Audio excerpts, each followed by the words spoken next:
because times are getting interesting. We're facing the showdown China showdown at the Arabian Sea Corral, kind of the showdown at the OK Corral, if you know what I mean. Hey, what do you expect? I'm in Arizona now. So here's what we're looking at, guys. It just so happens that we all know, well, China's got a big oil reserve, something on the order of a little better than a billion barrels of oil. Some say 1.1 to 1.3 billion barrels. They're using 1. Let's see, they're using actually 11.55 billion barrels of oil per day. Now, over 5 billion barrels go through the Strait of Hormuz, most of it from Iran, because they've been getting cheap oil from Iran, and that has gave them some, big economic advantage in their factories, but it's not going to be cheap anymore, as I've already explained that in the past. Now, here's what's interesting. Uh, this oil is the reserve. If you think about it this way, if the reserve is a billion barrels and we're short 5 billion barrels a day, and apparently the shortage began on the 28th of February, when it already started. So they started having to draw down the reserves already. So tick tock, tick tock. So how long can they last? Well, if it's just pure straight, wait till your reserve runs out, then they would have about 200 days runtime, which would put them about 18 September. However, some analysts say that the reality is only 100 days. Why would that be? It would be because they've got to start making decisions between, at that point, whether to use their oil, what's left of it, half of the reserve would be gone already, at least half of it, to use it for their civilian growth, their factories, the People's Liberation Army Navy in particular, or this contingency. So they try to keep some of this fuel, and that's really a contingency fuel for an invasion of Taiwan. But they're already burning through it. And how much will they really need to commit to actual action there? If they're halfway down, it starts to put them in a bind. So China's suddenly got to make some big decisions, because come probably the 8th of June, they're going to be in a real tight. Oh, yeah, the 18th of September, it's going to be a catastrophe for them. Then it's going to be an economic collapse, because they're not going to have enough just to sustain their factories. Because I'm talking about what they consume. Well, they've already got a reserve, but if you look at what they consume, they're not going to make that. They're going to fall dramatically short, 40 to 50%. Yeah, they get some oil from Russia, but it's not nearly enough to make up the difference. So there will be way short, real fast, and that will cause China a major problem. And like I said, the clock is already ticking toward China's oil apocalypse, if you will. And for that purpose, the Chinese have come back and says, "Hey, we've already got an agreement with Iran, and our agreement with Iran is solid. So the Strait of Hormuz is not closed for us, albeit though President Trump has closed it from the outside in the Arabian Sea. And why else would he do it? Because where does Iranian oil go? It goes to China. And that is exactly what he's trying to shut down. If he fails to shut that down, then the whole purpose of the blockade is moot. And a blockade is a blockade. It's not some kind of sanction. It is, hey, nothing gets through. And that's what Trump says. He's put them so far, nobody's ran this blockade. So here's what you got to bear in mind here. If China is already saying, hey, United States better not try to interfere, because we've got an agreement with Iran. However, that is exactly what the United States is trying to blockade.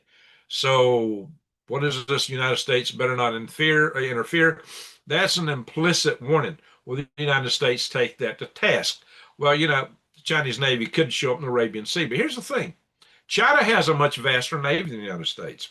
Absolutely. Ship per ship, they've got far bigger Navy. However, most of their Navy is not a deep water, or what we should call a blue water Navy. What it means is they're not really built for the long distance yet, although they're starting to transition and build more and more blue water Navy ships. They built their Navy with the intent of taking Taiwan. So it's mostly short range Navy assets meant to be able to operate within or just outside the first island chain, maybe out to the second island chain.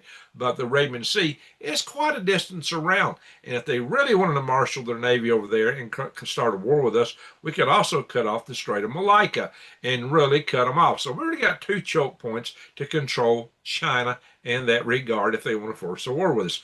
And in this case, for now, at least this point in time, the United States would have the upper hand. We're not talking about a full-blown war in the anti-access aerial denial zone where China has set up all their missile defenses, and you can see all these circles drawn around their territory. No, this is not there. That's what we need that major missile defense for. That's where we run short ammunition real fast. But in the Arabian Sea, the American Navy has the upper hand, at least so it would seem. So will China risk it? China might think they could, we're a little bit short of munitions, but as I said, China doesn't have a true blue water Navy. So given that, and that we could basically shut them off at two choke points now, Malacca Sea and the Strait of Hormuz, just outside the Strait of Hormuz and the Arabian Sea. Well, some people are already calling the Sea of America because we're dominating it right now. It makes a big difference. So China has got some real dilemmas to face. They got some reckoning to do. How they're going to deal with this, how they're going to deal with Trump when Trump comes there in May to negotiate. And yes, Congress is also trying to limit certain chip making equipment that China needs to keep building their chips at home, which they don't produce.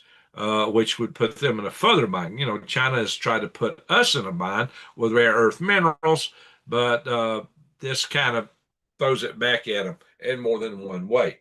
Another thing China is doing is they are limiting, or they have actually stopped exporting of sulfuric acid. Sulfuric acid is used in the manufacturing of fertilizers in a lot of countries. The market that they've been shipping to is a market that's in Indonesia, I think Chile, maybe Argentina, but mainly it's Asian countries, Asian-centric countries that would be suffering at Indonesia the most. I think India uses a fair bit of Chinese sulfuric acid for some of their manufacturing processes. So in short, what it is again, what we're talking about here is for people just joining, there's a time clock on China to go through their oil reserves to get to a point where they're critical. Apparently, the clock has already started because there's not been hardly any traffic, even though there was a ship or two in the past that went to China, not nearly enough. There's not been anywhere near the traffic going to China. So effectively, from the 28th of February, the clock is already started ticking. We're 43 days into it. If that true deadline is 100 days where they start really facing problems, then they got 57 days left roughly. So we're talking about, something on the order of 8th of June. Now, the reserve would totally run out by the 18th of September, which would really put them at a severe malaise economically, militarily. The choices get harder for China. So where will they go at this point?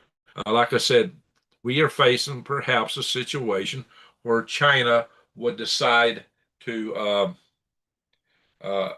probably force a deal. They will probably try to put some real strong pressure on Iran, which has been basically their client state. But Iran is kind of like a client, like a bulldog with a mind of its own. So can they really force China to the table? Apparently, they actually try to get China to the negotiating table. Oops, hang on. And that's really what happened. They were trying to force China to the negotiating table, and those negotiations didn't work out. So maybe now China would actually put a little more pressure on them to go back and give up their nuclear program, because to China, this would be catastrophic.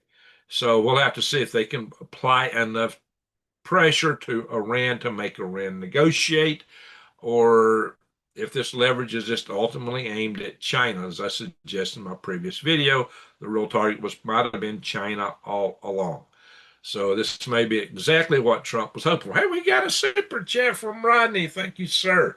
Absolutely. Every little bit helps. Absolutely does. So thank you. Thank you very much.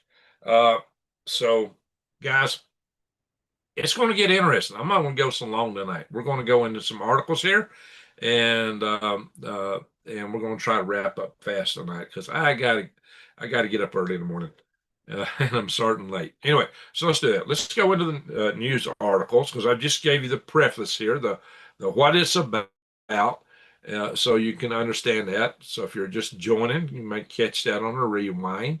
And I got to hit my share button here. Bing, bing, bing, bing. Hope Zoom don't crash on me again like it's been doing lately.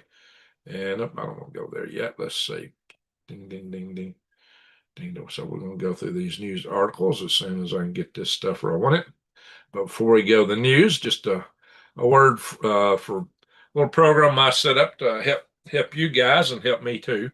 I've talked a lot about the contaminants in consumer products, and there's thousands and thousands of different chemicals and the whole spectrum of consumer product stuff that should not ought to be there, stuff that is not good for your health, to include not just chemicals, but heavy metals. I've already showed you how over 90% from test reports, how over 90% of the trusted brand toothpaste that everybody uses is got heavy metals in it, various heavy metals. When these tests show which metals they had, how much. So I've already shown you that in a previous video. And this includes kids' toothpaste, the other chemicals in these things, guys. The whole game is this: you got over 550 different consumer brands that have been bought out and are now controlled by just 12 conglomerate companies, 12 major companies.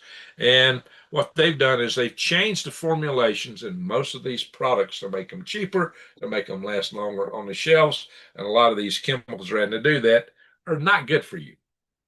A lot of this stuff is not even allowed in Europe and some other places. But you know what? They really don't care. They really don't care. Why is that? Because they can settle out of court or settle lawsuits, and they find that's cheaper than giving you the good product you ought to get in the first place. So that's just the way China's. That's just where our big companies are rolling in this regard. So the other things to bear in mind here is that ding ding ding. Hang on. Those companies have controlling interests from the three big asset management companies, chiefly BlackRock, which is run by your good friend Larry Fink, who also runs the World Economic Forum, which is that beautiful philosophy that one day you'll have no privacy, you'll own nothing, and you'll be happy. So if you want that, if you want globalism, every time you buy these products, that's what you're supporting, because the WEF also shows that uh, they're supported by these companies. That's how they earn their money. So I got a way to get around that. Switchwithgreg.com. I set this up for you guys. This is my website, so it gets you to this nice family-owned company. It does no advertising. It is here in the United States. Everything is made in America, American jobs. It's non-toxic, no chemicals added, and they test all their products extensively for consumer safety. Even their cleaners are plant-based, and no, we're not talking about grains. They're loaded with glyphosate. So this is a good deal for safe consumer products, and it's also a good deal for not voting for the House of Klaus with your dollars. Anyway, all that said, let's get into the Strait of Hormuz and look at what's cooking here. And we can see that it may be cooking real fast because the China's defense minister has basically declared that the Strait of Hormuz is open for us, not U.S., us, China. And he says, we have a trade and energy agreements with Iran. We respect and honor them and expect others to not meddle in our affairs. Well, guess what? That is exactly why Trump put the blockade on Iran. So we may have a little showdown here. Our ships are moving in and out of the waters of the Strait of Hormuz, he said. We have trade and energy agreements with Iran. We will respect and honor them and expect others not to meddle. Same kind of thing. He says Iran controls the Strait of Hormuz and it's open for us. Yeah, well, not outside, it's not. So this could get interesting real fast. This may be them trying to deal with what they know is coming. Maybe they'll hope Trump will blink, but that's why Trump put the blockade there. So I hardly see Trump blinking on this. So be interesting to see how this plays out. Once again, hey, you know what? We got all these ships coming to the Gulf of America. Global oil tanker traffic has rerouted to the Gulf of America. So we're getting business out of this uh, blockade. It has turned out to be a boom for this suddenly don't want to scroll. It's turned out to be a boom for the U.S. in terms of that. Now, can I change screens even? Nope, I got to stop the share. Hang on, guys. I do this all the time. Hello, stop the share. And I have to restart it. Maybe it'll let me back in now. It's just a little hiccup with this stuff. All right, there he is. And so this talks about China's control of sulfuric acid and how that's going to impact uh, fertilizer supplies to some countries, particularly Asian countries. They don't ship this to everybody. So it's not an issue here in the United States or apparently Europe, but it would be a big issue to a lot of countries because they're trying to keep it home for their own food production because they realize they're in a tight. They realize this deal with the Strait of Hormuz has got them in a bind and they're responding to it and they're passing the pain out to other countries. So other countries ought to beware of being so reliant on China. So anyway, but the United States, as Congress is debating this law to basically prohibit equipment that allows for masking of small microchips, you know, down to what we've been sending to China allows them to create what 5 nanometer chips, but without it, they're stuck at chips something like I don't know 32 nanometers, some far bigger, grosser, not nearly the power. I think it's a 32 or 23 nanometers that their own equipment will allow them to produce, which is, dinosaurian in the world of microchips. So it would be a huge setback to China if they don't get this masking equipment from ASML. And so that this would be a critical shock to the entire semiconductor manufacturing in China. And this is DUV. And that's UV is the ultraviolet. The D is, I forget what that stands for, but it's the type of masking equipment they use to make those rolls. See, ultraviolet is very high frequency. So, they use light lithography to map out and create those chips. It's a masking technique. Anyway, I forget what the D stands for. So forgive me for that, but it's a UV type process. So yeah, that could put them in a world of hurt. But China is building, we got to be careful because China is building a lot of submarines. They're doing 10 per year. We've been doing 7 per year and struggling at. Their factories are new and they're upgrading and expanding. And they claim ours is falling apart in this article. So, China is on an ascent in this regard.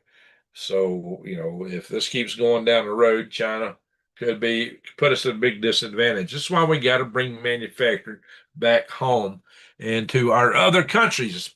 I'm talking mainly here to the United States, but other Western countries that face China. This is true for all of them. I mean, the whole world's going to be facing China at one time or another. Even if you think they're your ally, you will one day find out otherwise. And China's just now started building even bigger nuclear submarines. So they're not just building more, but they're building bigger ones. So it's just things to draw into account. This article is talking about how Iran has retained nuclear capabilities. And I've already said that way back. I said those centrifuges weren't taken out. And the reason I know that is uranium hexafluoride was not present at the bombing sites. Had that stuff been hit, it would have been there. And the whole area would have been severely contaminated. People wouldn't be walking around in shirt sleeves, stringing up, string to keep people from falling in the holes that was created by the bunker buster bombs.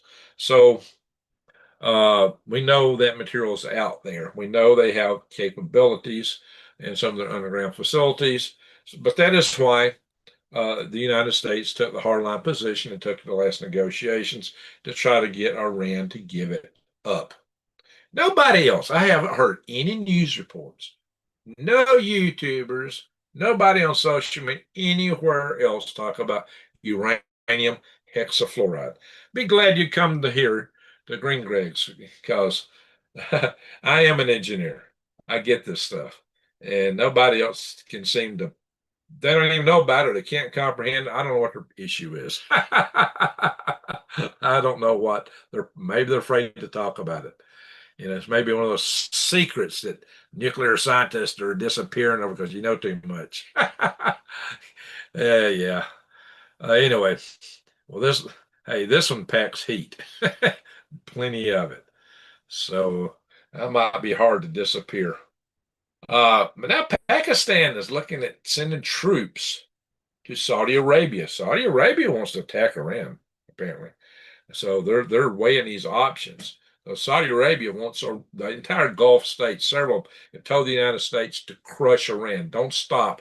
Wipe them out because we don't have to deal with them again. So there's a lot of looking at activity. So Saudi Arabia has money, but they're a little bit, they've got weapon systems, they got fighter jets they buy from us, but when it comes to troops, they're a little shy on manpower. And that's where Pakistan shines. And Pakistan has, some combat experience dealing with India and also with some of the revolutionaries they deal with that they keep fighting internally, Baluchistan and others. So Pakistan troops could be a game changer. The downside of it is we're asked, from the standpoint of this is Jerusalem Post, from the standpoint of the authors in this article from Israel, they're a little concerned because the entire Gulf state region has been realigning toward Israel, but Pakistan is not in that camp. Pakistan does not like Israel. So the Israelis are a little bit concerned about Pakistanis getting involved. Well, I don't know. I'm not going to say it's either here or there. They should be thankful if they get some help wiping out Iran, right? From their standpoint. But it's just, interesting geopolitics.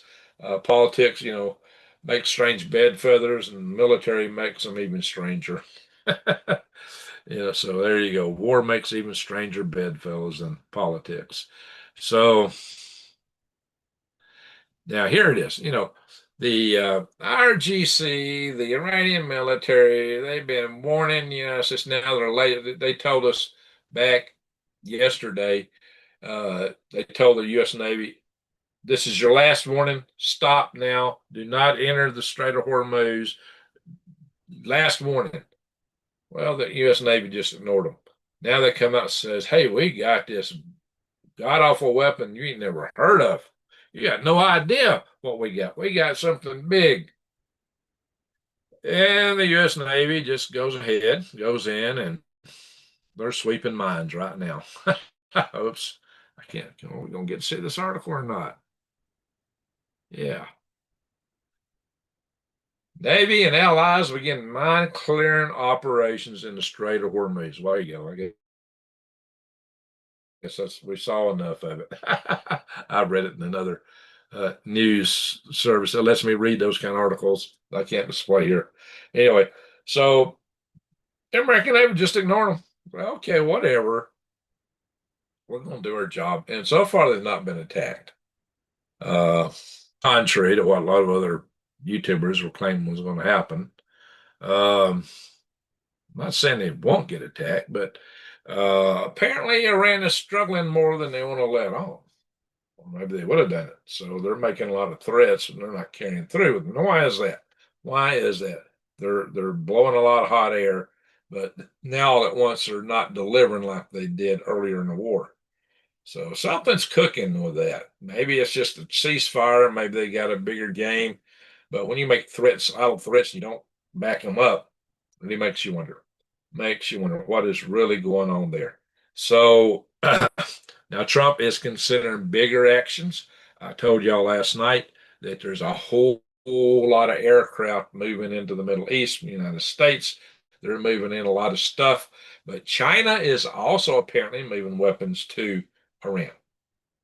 And maybe those carrier killer missiles. We don't know. Maybe more air defense stuff. We don't know what China is sending to Iran, but they are like, why don't we just bomb and crater all the airfields so that China's aircraft can't get in or out?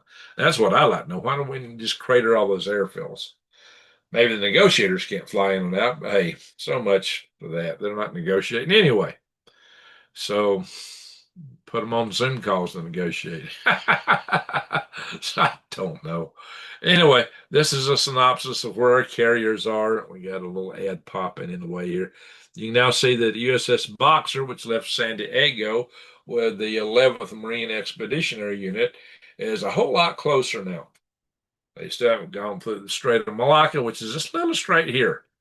They still haven't gone through that yet, but they're over halfway there by now. We can see the Tripoli's here, the USS Abraham. The Gerald Ford is still here, even though they've had a lot of problems. It's still in the play there. But apparently, the USS George H.W. Bush is on its way. So what to say about that? And we got still the USS George Washington, kind of monitoring China. So it's not, we haven't totally left that theater. We still got a lot of stuff at home here. Look at all the ships back here in our home area. So, but the Tripoli's there. Anyway, so that is what's out there. A lot of these are still back here at home. Maybe they'll be refurbed and sent back out to sea here. Now we're going to change the news a little bit. Apparently, Chinese scientists have been investigating Yellowstone here in the United States. And I guess we should thank them for this because they're giving us some data. They're claiming that the magma source isn't all the way down at the mantle of the earth. It's way down, a mantle plume. They believe that the magma source is much closer to the crust, just right underneath the crust of the earth, and that it exists in a form of magma and rock kind of a matrix of it. And their analysis is saying that it could go off sooner than we thought. It could be closer to eruption than what we had been thinking. So that's just kind of a heads up. How close, we don't know. It's only 40,000 years overdue if you take the once every 600,000 year average, but that's just an average. It's really meaningless in volcanology. So being 40,000 years overdue is not really a big thing, even though it sounds like it. I think one of the issues and why it's not gone off is the hot spot is the continent is spreading over the hot spot, moving over it, and you got higher mountains over that edge where the hot spot is, which does mean maybe it would accumulate more. When it does blow, it may blow harder because it's capped. You know how you shake up a fizzy bottle and it's got a cork on it, you pop the cork, the more you shake it, the more of that stuff comes out, right? Kind of like that. So the longer it waits, it could be the bigger it goes kablooey. I don't know. Let's hope not. But it's definitely an issue. Now, we got some earthquake activity here in the US of A. Looks like in Nevada. I hate it when I scroll in so I can click the bubble. We got a 5.7 in Silver Springs, Nevada, and an aftershock. Now, that's interesting. What's in Silver Springs, guys? Something is going on there. Now, these earthquakes out here in the Pacific at the western side, the Juan de Fuca plate have subsided some. There were a whole bunch of them here yesterday, just a whole stack of them. And it could have been some volcanic activity. Now, this area is always going between New Mexico and West Texas. And the Puerto Ricans, well, they're dancing as normal. Somebody in the Virgin Islands is dancing too, and Santa Dominica, the whole area is having a big party. They're shaking the world. They're dancing. Of course, that's the Dominican Republic there. So, you can scroll out. We've always got stuff up and down the Aleutians, Kamchatka Peninsula. Lots been going on there. We got a fair size one out here. Marina Islands. Yesterday it was day before yesterday it was Marina Islands. Yesterday it was Guam. Today it's Marina Islands. Well, they got a big hurricane typhoon heading at them. It's okay, 188-mile-an-hour winds. It's the strongest Category 5 storm, and that's U.S. territory. The Marina Islands and Guam is U.S. territories. You got a lot of American troops on Guam, but the people there technically are all Americans. They are. That's not technically, they are Americans. This is American territory. So they are facing an onslaught by a horrific storm. Now we got something right in the middle of New Zealand. One of my good friends down in that neck of the woods, 4.2. And we got Fiji. A lot of stuff's been going on Fiji. And for my Aussie friends, this is probably the closest thing to you over here in Timor. And we got something right in the middle of China. Wuzja, however you pronounce that, I don't know. And Africa, Africa is splitting basically. And it's got a lot of volcanic activity around that rift area. And this is Burundi, Makamba, Burundi. So stuff's going on there. Now in the world of space weather. Sunspots don't look too threatening, but there's a big, that's not threatening at all, but there is a really big coronal hole, which I think will put us in it. So right now, the aurora activity is down, but there's a big coronal hole turning toward us. And the solar wind exudes from these coronal holes and will probably generate a G1 magnetic storm. That's a fairly weak one. It's not one you got to really worry about. It's not going to take out the power grid, but it can disrupt communications and satellites to some degree. So just something to pay attention to. A big coronal hole coming our way. And that is all the news article I'm going to share with you tonight. Stop the share. So we'll move right into the chat session real quick. Like I said, I'm trying to make it quick tonight. I mean, we got the house here. What can I tell? It says 94 watching there. What's it say here? Okay, they agree. So going through the chat, you got Nanny Anderson, Kim Possible. Good morning to you. See Shelley, Arnold, Rodney, who give us a super chat. Again, thank you, Rodney. Way down under. You sent me some beautiful knives. And let's see. What else we got here? Man, this ain't, don't want to scroll. Oh, Lord. What is going on? That whole screen is freaking out on me.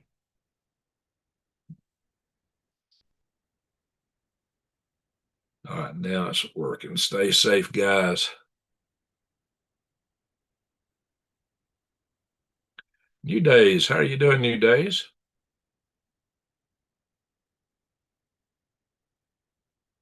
Peppermint Patty. Good morning. Broke a fibula. Oh my gosh. Then broke your phone. What'd you break your phone trying to make an emergency call? Ah, yeah. Mike Percy. What's that right? Yeah, Percy. Uranium professor been doing interviews, says that they never laid any sea mines. Well, it seems like they're over there getting something out of the ocean. Originally, the Iranian says we laid them, but we don't know where they're at. And now we got a Iranian professor saying they didn't lay any. I'm not going to take that. I'm not going to hold my breath over that, and I'm definitely not taking it to the bank. Jeremiah, how you doing? Work third shift. Oh, bless your heart. That's a rough shift to work. Hey, Eddie, how you doing? Get some much needed rain here. Oh, you getting rain? Yeah, I've been seeing rain to the west of me. I've been seeing rain to the east of me. That's pretty typical. I'm not getting diddle here. You're not that far away, but I see it rain around all around me all the time, and me not getting nothing. So, well, congratulations for the rain. Send some this way. Broke my phone the day after I broke my fib. Oh, bless your heart. Um, So let me check this. So again, if you're just joining, Iran's on the clock, not Iran. China's on the clock, tick tock, because they're going through their oil reserves. They had something like a billion barrels of oil, and they've not been getting hardly any of them. Maybe two or three ships went through to China out of the whole period of this war. They were getting 5 million barrels per day through the Strait of Hormuz previously, and now almost nothing. So they're going through their oil reserves and been doing so for 43 days. And they got about 57 days before they hit some real constraints on the 8th of June. By the 18th of September, they will totally consume all their reserves. So it's thought that the 100-day mark is going to be very significant for them. That it would be almost catastrophic at that point, definitely by the 18th of September. They're going to be in a world of hurt. Hey, Cuban America, nurse. All right, Marie, right? So good to see you in here. So that's the upshot on all that. I'm going to check my email here. You need to know what. Change emails. All right. So what we're going to do here is we're going to do our egg count. We're going to try to wrap up early tonight for a change. We've only been in 36 minutes. I want to get this knocked out in less than an hour. The sooner, the better. I got to get up early. All righty. Nicholas, how you doing? Good to see you in the house. All righty, folks. Time to guess. How many eggs we get today? How many eggs are harvested today? All right, we got one guess. Guess again.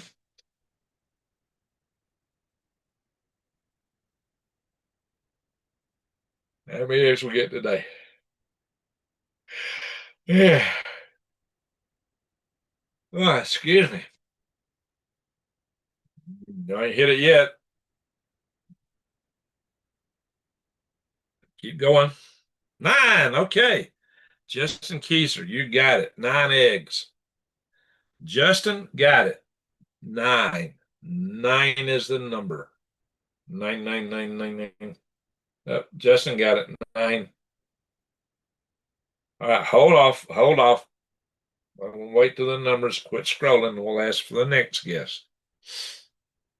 Okay, I don't see any more scrolling numbers. So, how many Easter eggs did I get today? How many Easter eggs today? The next guess is Easter eggs. Hope y'all, I saw one number pop up after I thought y'all were done. Wow, Cuban nurse. Marie, you got it. Marie got it. Marie got it. We actually got 4. So my ratio of Easter eggs to other eggs is higher today than probably I've ever seen it. I really got 4 Easter eggs. Check that out. 4. Now look how dark some of these Dominicker eggs are. Some of them are really brown. And those tend to always be really big and speckled. That one's a big one right there. That's a big one. I got some really big ones in here. No, they're not double yolked. But that's always interesting. Yes, Marie, you got it. You got it. So, congratulations. Kung Fu Grasshopper. Grasshopper. Oh, Lordy. Grasshopper. Now, Ed over in Prepper Nurse One, he makes people guess both at the same time.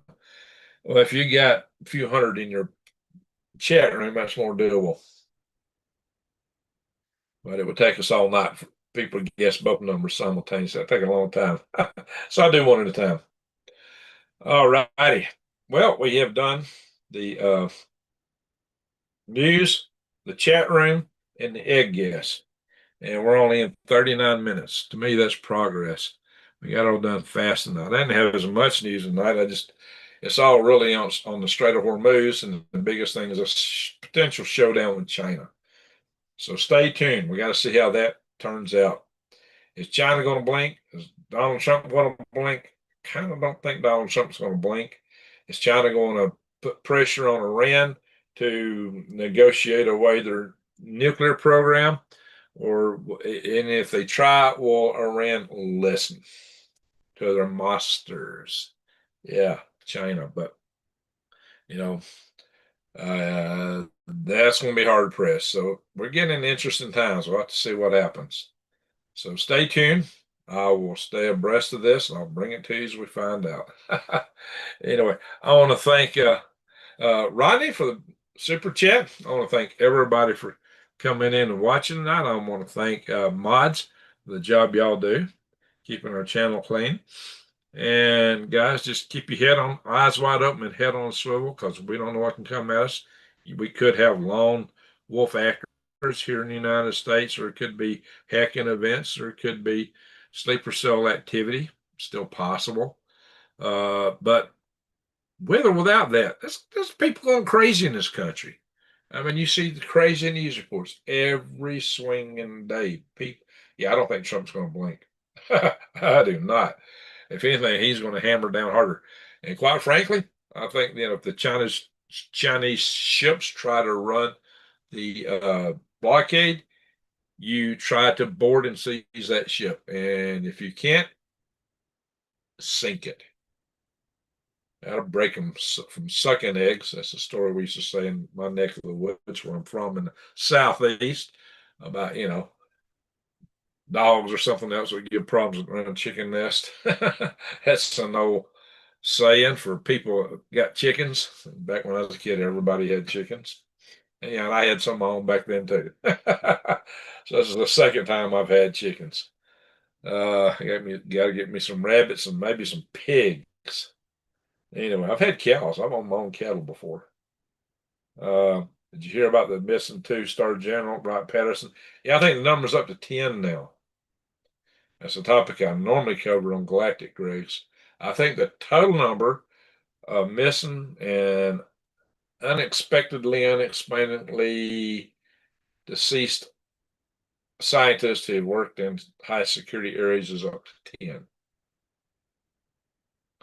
So things are getting interesting.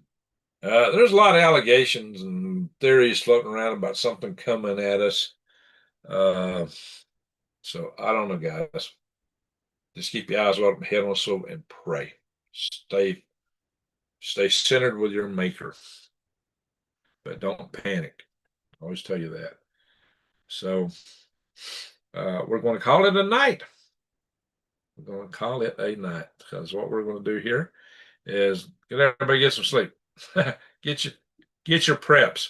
Order your seeds, guys. Oh yeah, you can go to Tree Leaf Market. Use my link. I'll be putting my link back in. Use my old link. Maybe one of the mods will throw it in here. If you want to buy seeds, use Tree Leaf Market. And don't forget the switchback at switchatgreg.com. Anyway, once again, thank you all. And in honor of the late, great Granny Atlanta, I will say